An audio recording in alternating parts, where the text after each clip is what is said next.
Assalamualaikum warahmatullahi wabarakatuh. Bertemu kembali dengan saya Wisnuwardana. Hari ini kita akan membahas materi tentang sistem gerak pada manusia. Sebelum kita memulai pembelajaran hari ini, ada baiknya kita berdoa terlebih dahulu. Berdoa dimulai. Berdoa selesai. Sistem gerak merupakan sistem yang terjadi pada tubuh makhluk hidup, baik itu manusia, hewan, ataupun tumbuhan. Sistem gerak pada manusia terbagi menjadi 4 pembahasan, yakni yang pertama adalah tulang, yang kedua ada otot, yang ketiga ada rangka, dan yang keempat ada sendi. Kita akan membahas tentang tulang terlebih dahulu. Tulang merupakan sistem gerak pasif karena dia digerakkan oleh otot, sedangkan otot merupakan sistem gerak aktif karena otot yang akan menggerakkan tulang nantinya. Perlu kita ketahui, tulang memiliki 4 fungsi, yakni fungsi yang pertama adalah sebagai penjaga bentuk tubuh. Fungsi yang kedua adalah sebagai pelindung daripada organ-organ yang ada di dalam tubuh. Contohnya jantung, paru-paru, dan juga hati. Yang ketiga adalah sebagai tempat melekatnya otot. Otot ini nanti akan kita bahas pembagian-pembagiannya. Jadi yang melekat pada tulang ini merupakan otot lurik. Karena otot polos itu tidak melekat di tulang, sedangkan otot jantung hanya ada pada jantung. Dan fungsi yang keempat adalah sebagai penghasil sel darah merah. Di mana dia menghasilkannya? Kok bisa dia menghasilkannya di tulang? Jadi sel darah merah itu terbentuk di dalam sumsum tulang. Di sana nantinya akan terjadi pembentukan sel darah merah. Tulang terbagi menjadi 4 lapisan. Lapisan yang pertama ada periosteum, lapisan yang kedua ada tulang kompak, lapisan ketiga ada tulang spons, lapisan keempat ada endosteum, dan lapisan kelima ada sumsum tulang. Yang pertama ada periosteum. Periosteum terdiri atas 2 lapisan jaringan ikat, yakni yang pertama ada jaringan ikat fibrosa rapat, dan yang kedua ada lapisan osteoblast. Osteoblast ini sifatnya osteogenik. Osteogenik fungsinya ialah untuk membentuk tulang atau membuat tulang. Periosteum memiliki fungsi sebagai tempat pelekatan otot-otot rangka atau otot lurik. Yang kedua adalah sebagai pemberi nutrisi untuk pertumbuhan tulang. Yang ketiga adalah sebagai perbaikan tulang apabila tulang terjadi keropos atau rusak. Lapisan yang kedua adalah lapisan tulang kompak. Lapisan tulang kompak ini bersifat halus, padat, memiliki banyak rongga, dan juga sangat kuat. Tulang kompak mengandung zat kapur, kalium fosfat, dan juga kalium karbonat. Pada bayi, dia memiliki serat sehingga lentur dan juga belum terlalu keras seperti tulang pada tulang dewasa. Tulang kompak banyak ditemukan di tulang kaki dan juga tulang tangan. Yang ketiga ada tulang spons. Tulang spons merupakan lapisan yang berongga. Di dalamnya terdapat sumsum tulang merah.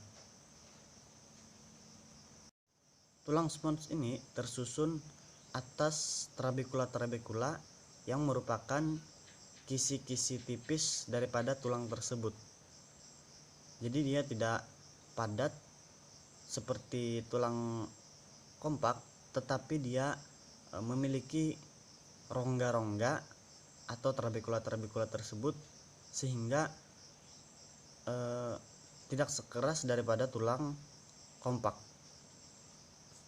Yang keempat ada jaringan endosteum. Jaringan endosteum ini terletak di antara jaringan spons dan juga jaringan sumsum tulang. Jadi dia melapisi sumsum tulang tersebut. Nah, jaringan endosteum ini memiliki jaringan ikat aerovaskular.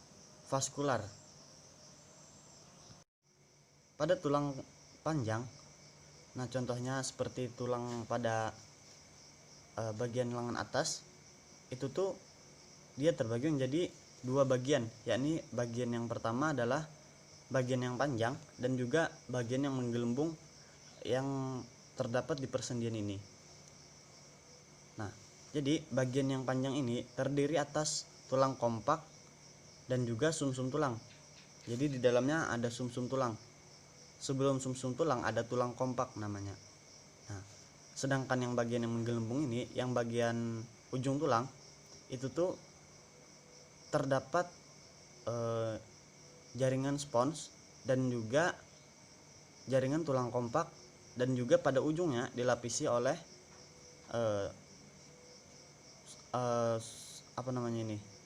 tulang rawan atau hialin. Coba kalian perhatikan pada tulang ayam, di ujungnya ada terdapat yang putih-putih itu namanya tulang rawan atau hialin. Di antara diafisis dan juga epifisis terdapat yang namanya metafisis. Di antara metafisis dan juga epifisis itu terdapat juga yang namanya cakram epifisis. Cakram epifisis ini merupakan merupakan bagian tulang yang dapat tumbuh atau melakukan pertumbuhan. Selanjutnya kita akan membahas tentang bagian-bagian tulang. Bagian pada tulang terbagi menjadi beberapa bagian, yakni tulang panjang, tulang pendek, tulang pipih, tulang tidak beraturan, dan juga tulang rawan. Apa itu tulang panjang? Seperti yang dijelaskan tadi, tulang panjang merupakan tulang yang panjang. Di ujungnya terdapat epifisis atau bagian yang menggelembung tadi. Tulang panjang ini dapat juga disebut dengan tulang pipa karena memiliki bentuk seperti pipa. Adapun bagian-bagian daripada tulang panjang seperti kita sebutkan tadi memiliki struktur yakni ada diafisis, metafisis,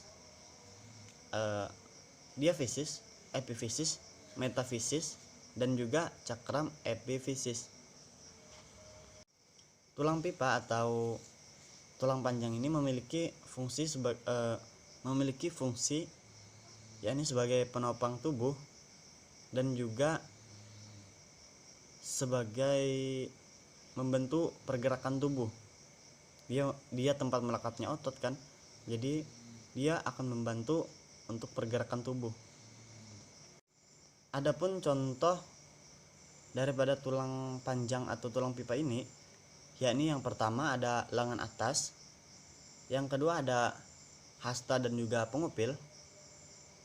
Nah, yang ketiga ada tulang paha,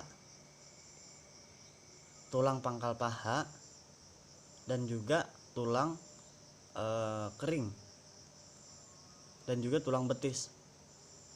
Jadi di sini terbagi menjadi dua tulang, yakni tulang pengupil dan juga hasta.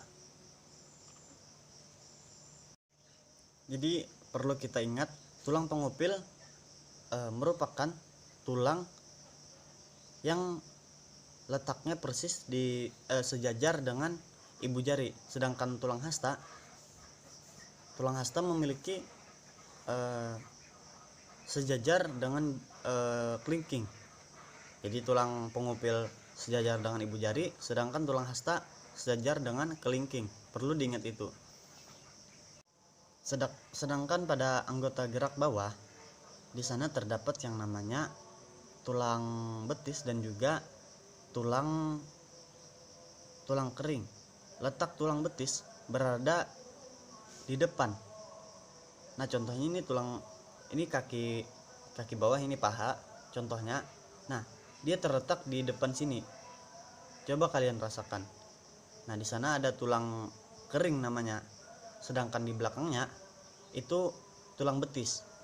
Tulang kering ukurannya lebih besar daripada tulang betis. Perlu diingat itu. Yang kedua, ada tulang pendek. Tulang pendek ini memiliki ukuran yang pendek, tidak panjang, dan juga berbentuk kubus. Dia terletak di bagian apa ini namanya nih? Bagian pergelangan tangan dan juga bagian pergelangan kaki. Dia letaknya menggerombol. Contohnya pada bagian tangan, bisa kalian lihat di Google. Nah, di sana ada tulang pendek. Contohnya ini pada di bagian sini. Bagian sini itu adalah tulang pendek. Tulang pendek terdiri atas lapisan tulang spons dan juga beberapa lapisan tipis tulang kompak. Selanjutnya yang ketiga ada tulang pipih. Tulang pipih ini bentuknya pipih. Dia memiliki struktur atau tersusun atas tulang kompak dan juga tulang sumsum. Jadi dia memiliki dia memiliki sumsum juga di dalamnya. Nah, dia ini terletak di bagian-bagian tertentu. Contohnya pada bagian tulang dada, tulang rusuk, dan juga pada tengkorak. Fungsinya adalah untuk memperluas perlekatan otot dan juga sebagai perlindungan untuk bagian dalam. Contohnya pada tulang dada tadi dan juga tulang rusuk. Dia melindungi bagian dalam tubuh. Selanjutnya yang keempat ada tulang tidak beraturan. Tulang tidak beraturan ini tidak memiliki bentuk seperti tulang pipih maupun tulang panjang. Dia tidak memiliki bentuk beraturan. Contoh daripada tulang pipih adalah tulang bagian belakang tubuh, tulang punggung. Nah, di sana ada bagian tulang, dia memiliki tidak beraturan bentuknya. Nah, tulang pipih ini terbentuk atau tersusun atas tulang kompak dan juga tulang spons. Yang selanjutnya ada tulang sesamoid.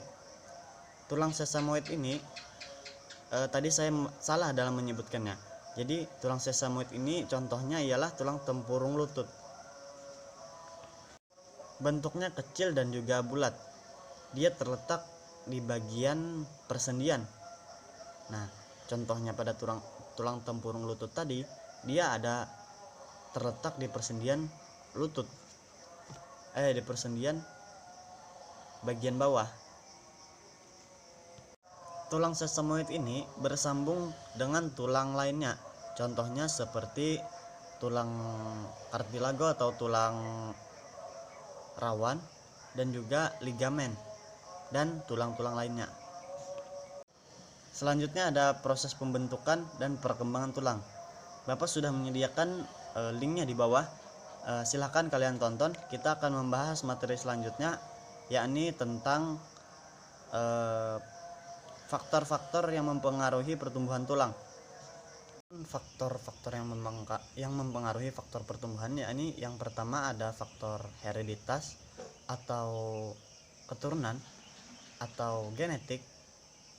Yang kedua ada faktor nutrisi. Yang ketiga ada faktor gen, dan yang keempat ada faktor sistem saraf. Yang pertama ada faktor genetik atau keturunan atau hereditas. Itu dipengaruhi oleh orang tuanya. Misalkan orang tuanya tinggi, anaknya otomatis akan tinggi, tetapi mungkin juga tidak tinggi. Nah, yang kedua ada faktor nutrisi. Nutrisi ini sangat dibutuhkan oleh makhluk hidup. Nah, misalkan orang kekurangan nutrisi, berarti dia akan menghambat proses pertumbuhannya. Adapun contoh daripada nutrisi misalkan protein, vitamin, dan juga mineral. Jadi itu penting untuk mempengaruhi proses pertumbuhan. Contohnya pada pertumbuhan tulang itu akan menggunakan yang namanya vitamin D. Dan juga dan juga beberapa nutrisi mineral seperti kalsium dan juga zat-zat lainnya yang akan mempengaruhi proses pertumbuhan. Selanjutnya adalah faktor hormon. Hormon ini bekerja terkadang membantu pertumbuhan tulang, terkadang juga membantu pelepasan kalsium daripada tulang tersebut. Yang pertama ada hormon FTH atau parathyroid hormon. Nah, hormon parathyroid ini yang pertama fungsinya ialah untuk merangsang osteoklas, resorpsi tulang atau penghancuran tulang, dan juga melarutkan kalsium yang ada pada tulang tadi ke dalam darah. Yang kedua ialah fungsi daripada hormon FTH ini untuk mengabsorpsi kalsium dan juga fosfat yang ada di usus. Dan yang ketiga fungsinya ialah untuk mereabsorpsi kalsium yang ada di tubulus ginjal. Hormon yang kedua adalah hormon tirokalsitonin. Hormon ini berfungsi untuk menghambat resorpsi daripada tulang tersebut. Jadi dia berfungsi sebagai menghambat pelapukan tulang, menghambat terjadinya penghancuran tulang tersebut. Yang ketiga ada hormon FTH atau somatotropin hormon. Hormon ini berfungsi untuk mengendalikan pertumbuhan tulang, terutama pada tulang panjang atau tulang pipa. Jadi hormon STH ini atau somatotropin hormon berfungsi untuk pemanjangan tulang, terutama pada bagian tulang pipa atau tulang panjang. Yang keempat ada hormon tiroksin. Hormon tiroksin ini berfungsi untuk mengendalikan pertumbuhan tulang. Yang kedua ialah sebagai meremajakan tulang, dan yang ketiga ialah sebagai mengendalikan kematangan tulang tersebut. Yang keempat ada hormon kelamin. Hormon kelamin ini terbagi menjadi dua jenis, yakni yang pada wanita dan juga yang pada pria. Yang pada wanita ialah hormon estrogen, dan juga yang pada pria adalah hormon androgen. Pada wanita dia berhenti tumbuh pertulangan itu pada umur 17 sampai juga 18 tahun. Sedangkan pada pria 18 sampai 20 tahun. Maksimal untuk pengerasan tulang itu terjadi pada umur 25 tahun. Yang keempat ialah faktor sistem saraf. Faktor sistem saraf biasanya ada beberapa penyakit yang mempengaruhi proses pertumbuhan dalam faktor ini. Yakni misalkan poliomyelitis. Nah, selanjutnya pembahasan kita ialah mengenai rangka tubuh. Rangka tubuh merupakan kumpulan daripada tulang-tulang yang membentuk suatu rangka. Nah, rangka tubuh ini dibagi menjadi tengkorak yang pertama, yang kedua ada bagian dada, yang ketiga ada bagian punggung, yang keempat ada bagian panggul atau bagian bahu, dan yang kelima ada bagian pinggul atau bagian bawah tubuh ini yang namanya pinggul yang menyambung antara kaki kita. Nah, itu adalah bagian pinggul. Rangka tubuh ini ada satu lagi yang belum kita sebutkan, yakni bagian tulang belakang. Jadi tulang belakang kita ini termasuk daripada rangka tubuh. Nah, selanjutnya ialah tambahan atau appendix. Tambahan ini kita dapat menjadi kita dapat membaginya menjadi dua, yakni pada bagian lengan atas dan juga pada bagian tungkai atas, yakni bagian perlenganan kita, dan juga tungkai bawah, bagian perkakian kita. Selanjutnya kita akan membahas tentang persendian. Persendian ialah hubungan antara dua tulang atau lebih, baik yang dapat digerakkan maupun yang tidak dapat digerakkan. Pembahasan yang pertama mengenai persendian, kita akan membahas tentang struktur persendian. Komponen yang ada pada persendian yang ini, yakni yang pertama adalah ligamen, yang kedua adalah kapsul sendi, yang ketiga adalah cairan sinovial, yang keempat adalah tulang rawan, dan yang kelima adalah bursa. Selanjutnya adalah tipe-tipe persendian. Persendian terbagi menjadi 3 tipe, yakni yang pertama adalah tipe fibrosa, yang kedua ada tipe cartilago, dan yang ketiga ada tipe sinovial. Persendian fibrosa merupakan persendian yang tidak memiliki rongga, dan dia disusun oleh jaringan ikat fibrosa. Sedangkan yang cartilago, persendian cartilago itu juga tidak memiliki rongga, tetapi disusun oleh kartilago atau tulang rawan. Yang ketiga ada persendian sinovial. Persendian ini dia memiliki rongga dan disusun oleh jaringan ikat ligamen dan juga kapsul sendi. Berdasarkan gerakannya, sendi dibagi menjadi 3 jenis gerakan. Gerakan yang pertama ialah sinartosis, yang kedua amfiartosis, dan yang ketiga diartosis. Sinartosis ini merupakan gerakan yang tidak dapat digerakkan, alias sendi mati. Tetapi dia bukan berarti jaringannya mati, tetapi sendinya tidak dapat digerakkan. Itu dikarenakan dia tidak memiliki celah yang ada padanya. Adapun contoh daripada sinartosis ini ialah pada tengkorak kepala. Dia memiliki sendi tetapi tidak dapat digerakkan. Yang kedua ada sendi amfiartosis atau sendi kaku. Sendi ini dapat digerakkan tetapi terbatas pergerakannya.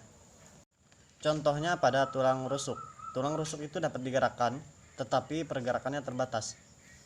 Pada saat kita bernapas kita menggerakkan tulang rusuk. Nah, selain itu ada juga yang namanya tulang punggung. Tulang punggung itu dapat digerakkan, cuma tidak seaktif daripada tulang anggota gerak aktif. Yang ketiga ada diartosis. Diartosis ini merupakan sendi yang dapat bergerak bebas tanpa dibatasi. Artinya dia lebih aktif daripada sendi kaku. Sendi diartosis dibedakan menjadi beberapa bagian. Yang pertama ada sendi engsel, yang kedua ada sendi peluru, yang ketiga ada sendi pelana, yang keempat ada sendi putar, dan yang kelima ada sendi geser. Sendi engsel merupakan sendi yang bergerak satu arah. Contohnya adalah pada tangan kita. Dia hanya bergerak satu arah, tidak dapat bergerak berlawanan arah. Kita bisa membayangkannya seperti kita pada saat membuka pintu. Contohnya adalah pada siku, lutut, kemudian ruas jari, dan juga mata kaki. Selanjutnya adalah sendi peluru. Sendi peluru merupakan sendi yang dapat diputar, yang dapat digerakkan ke segala arah. Contohnya saja pada pergelangan tangan, pada pinggul. Nah, itu merupakan sendi peluru yang dapat digerakkan ke segala arah. Selanjutnya ada sendi pelana. Sendi pelana merupakan sendi yang dapat digerakkan dua arah, yakni atas bawah dan juga kiri kanan. Contohnya pada ibu jari, dia dapat digerakkan atas bawah, dapat juga digerakkan kiri kanan. Nah, itu merupakan contoh daripada sendi pelana. Selanjutnya ada sendi putar. Sendi putar ialah sendi yang bergeraknya dengan berupa rotasi dan juga satu arah. Contohnya pada pergelangan pada leher kita ini, dia dapat diputar. Nah, itulah yang dimaksud dari sendi putar. Selanjutnya ada sendi luncur atau sendi geser. Sendi geser itu pergerakannya dengan menggeser. Contohnya pada pergelangan kaki. Nah, di situ terdapat sendi geser. Jadi gerakannya hanya menggeser. Selanjutnya kita akan membahas tentang otot. Otot merupakan alat gerak aktif. Berarti dia dapat menggerakkan sesuatu. Apa yang digerakkannya? Yakni tulang. Nah, itu dapat digerakkan oleh otot ini.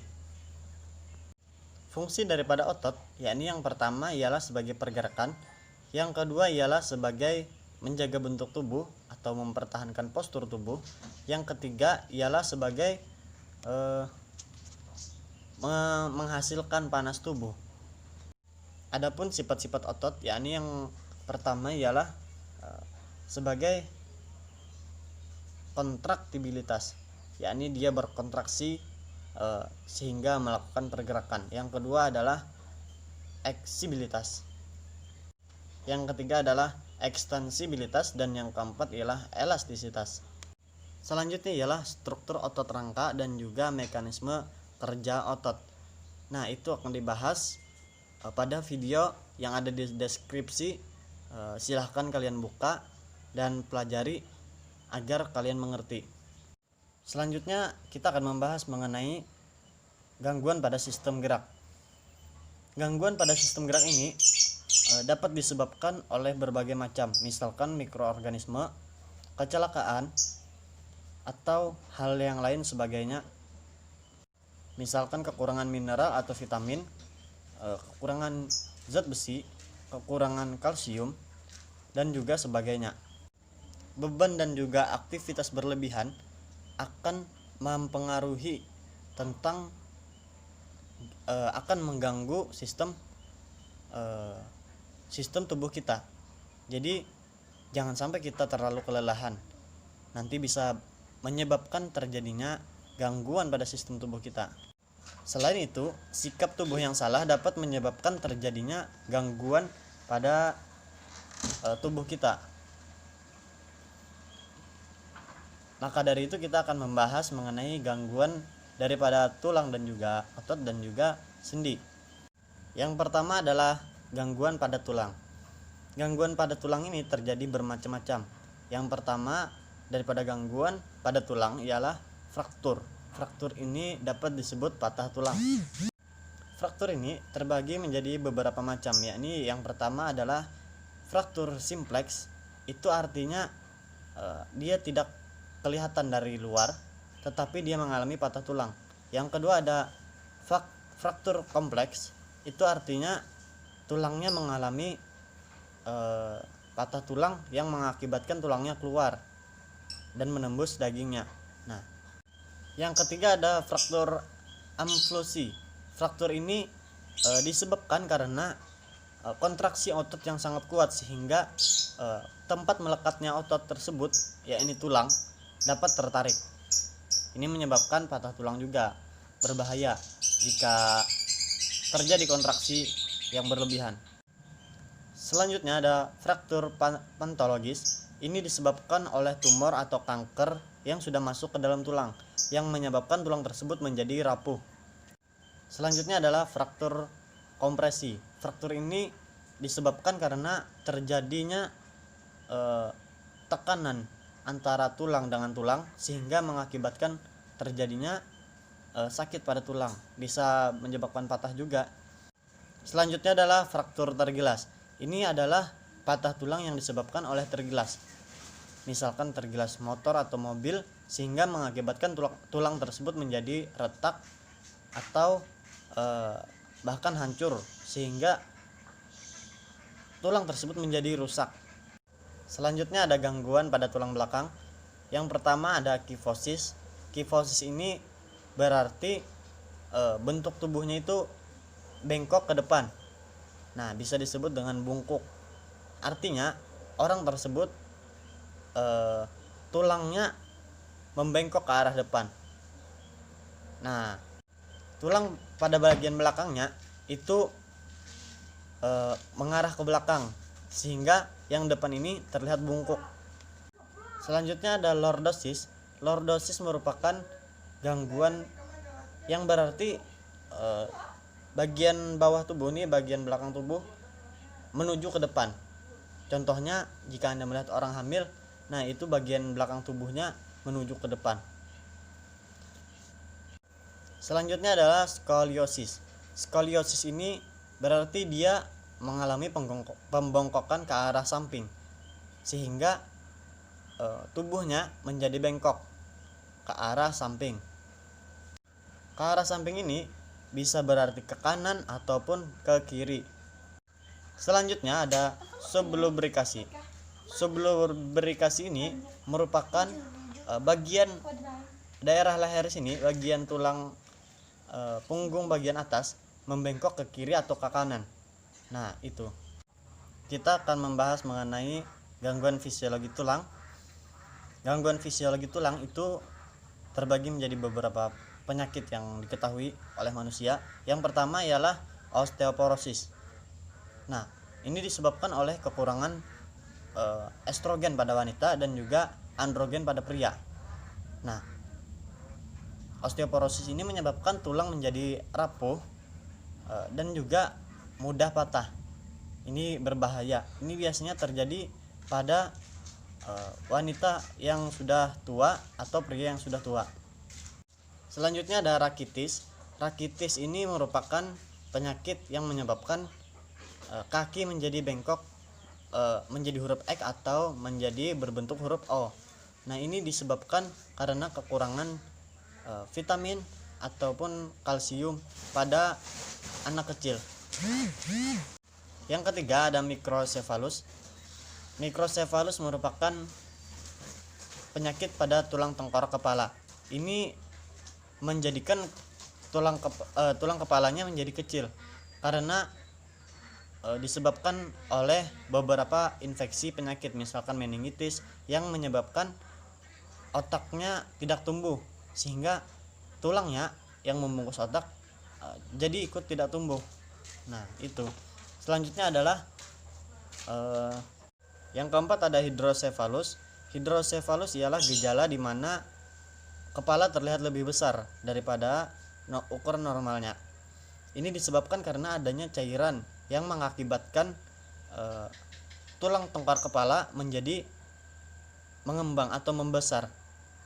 Nah, hidrosefalus ini disebabkan karena aliran cairan di dalam cerebrum yang ada di otak itu terganggu atau tidak stabil. Yang terakhir adalah layu atau semu. Ini disebabkan oleh adanya gangguan bakteri, misalkan bakteri sipilis yang menyerang yang akhirnya menyerang pertulangan itu.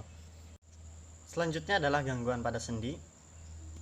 Gangguan pada sendi yang pertama ialah terkilir atau kesaleo. Ini disebabkan karena terjadinya aktivitas yang tidak biasa pada pada sendi sehingga mengakibatkan sendi menjadi bengkak atau terasa sakit. Yang kedua ada dislokasi. Dislokasi merupakan saat dimana sendi itu menjadi tergeser. Misalkan ini antara dua tulang ini. Nah, di sini di tengah-tengah kan ada sendinya itu. Misalkan sendinya tergeser, tulangnya tergeser sehingga mengakibatkan sendinya tergeser. Itu yang mengakibatkan rasa sakit pada persendian. Selanjutnya ada osteoartritis.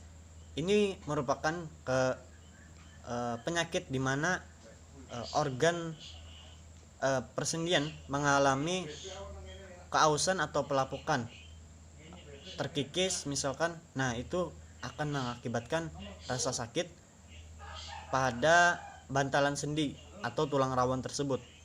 Jadi kan di ujung tulang itu ada yang namanya tulang rawan yang warna putih-putih itu menjadi aus atau rusak sehingga menyebabkan rasa sakit pada tulang tersebut. Selanjutnya ada ankilosis. Ini merupakan pergerakan atau persendian tidak dapat digerakkan atau kaku. Nah, ini juga merupakan penyakit yang sangat mengganggu bagi manusia. Selanjutnya urai sendi.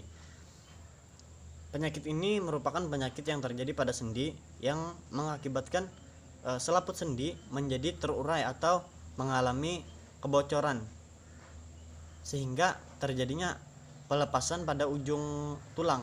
Nah, itu pada ujung tulang sendi. Selanjutnya ada artritis. Ini merupakan penyakit peradangan pada sendi. Nah, ini dapat terjadi jika sendi tersebut mengalami infeksi bakteri atau karena luka, misalkan kejedot pintu, misalkan kejedot tembok, itu kemungkinan besar akan menyebabkan artritis atau gangguan artritis ini.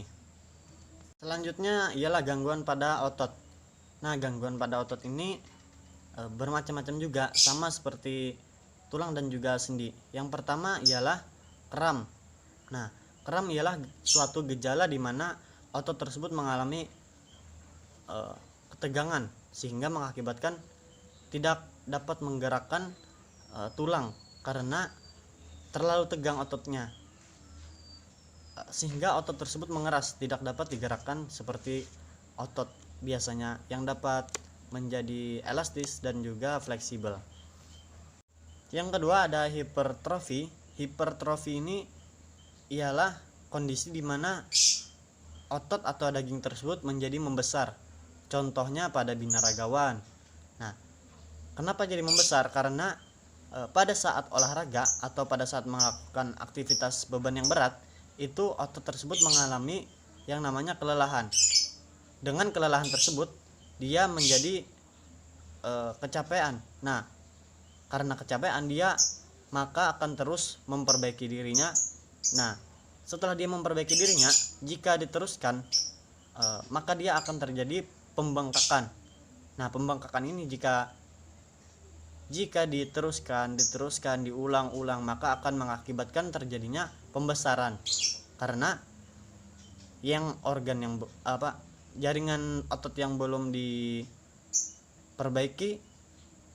tetapi ditambah lagi ada sakit yang baru, maka akan terus bertambah besar otot tersebut sehingga mengakibatkan ototnya menjadi besar. Selanjutnya adalah atrofi. Atrofi ini merupakan kebalikan daripada hipertrofi, yang artinya jika hipertrofi menjadikan otot menjadi besar, sedangkan atrofi ini menjadikan otot menjadi kecil. Penyebab atrofi ini bermacam-macam. Contohnya saja pada orang yang terkena polio. Nah, itu menjadikan ototnya menjadi kecil sehingga terlihat seperti kelihatannya hanya tulang saja. Atrofi dapat juga terjadi karena seseorang tidak terlalu banyak melakukan gerak yang menambah beban otot tersebut. Nah, jadi jangan bermalas-malasan di rumah, karena pada saat masa pandemi ini kita juga harus terus ketat berolahraga. Selanjutnya ada distrofi otot. Ini merupakan kelainan otot yang disebabkan karena genetik. Dan yang selanjutnya lagi ialah tetanus. Tetanus ini disebabkan oleh bakteri tetanus. Nah, bakteri ini menyebabkan otot menjadi terus berkontraksi, terus kejang, terus melakukan kontraksi, sehingga saking berkontraksi terus nantinya tidak akan melakukan kontraksi lagi. Sebenarnya banyak lagi penyakit-penyakit daripada tulang, sendi dan juga otot, akan tetapi kita akan langsung membahas tentang teknologi sistem gerak. Untuk mengatasi adanya gangguan-gangguan seperti patah tulang atau kram otot atau berbagai penyakit sistem gerak lainnya, maka dihadirkan adanya teknologi ini untuk membantu manusia agar terus menjadi sehat. Setidaknya dapat mengobati masalah yang dapat diselesaikan. Yang pertama ialah penyembuhan patah tulang. Penyembuhan patah tulang ini dapat dilakukan oleh berbagai macam cara. Yang pertama ialah dengan pemasangan gips pada tulang tersebut. Yang kedua ialah pembidaian. Pembidaian ini biasanya dilakukan oleh tukang urut atau tukang patah tulang tradisional. Nah, dia meletakkan benda keras pada tulang yang patah sehingga tulang yang patah tersebut dapat tersambung kembali. Yang ketiga ialah pembedahan internal. Pembedahan internal biasanya dilakukan oleh dokter-dokter ahli. Nah, ini dengan cara memasukkan besi atau benda yang tidak dapat bertagar ke dalam tubuh seseorang, ke dalam daerah tulang yang patah. Setelah itu besi tersebut dipasangi baut di daerah tersebut sehingga nanti pas sudah selesai penyembuhannya nanti dilepas kembali. Yang keempat ialah penarikan. Penarikan ini biasanya dilakukan oleh orang tradisional, misalkan tukang urut tradisional. Nah, jika tulang ada yang patah, maka jika tulangnya patah ke samping, maka ditarik agar rata. Nah, setelah rata baru dilakukan penanganan lebih lanjut. Selanjutnya ialah penyembuhan kanker atau tumor pada tulang.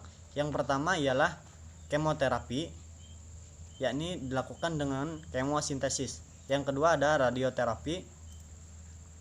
Radioterapi ini misalkan dengan menggunakan sinar gamma atau sinar X yang bertujuan untuk menghilangkan sel-sel kanker atau sel-sel tumor yang ada di dalam tubuh orang tersebut.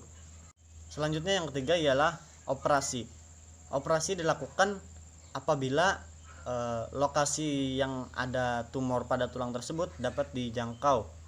Nah, ini dilakukan agar tumor tersebut atau kanker tersebut pada tulang dapat hilang.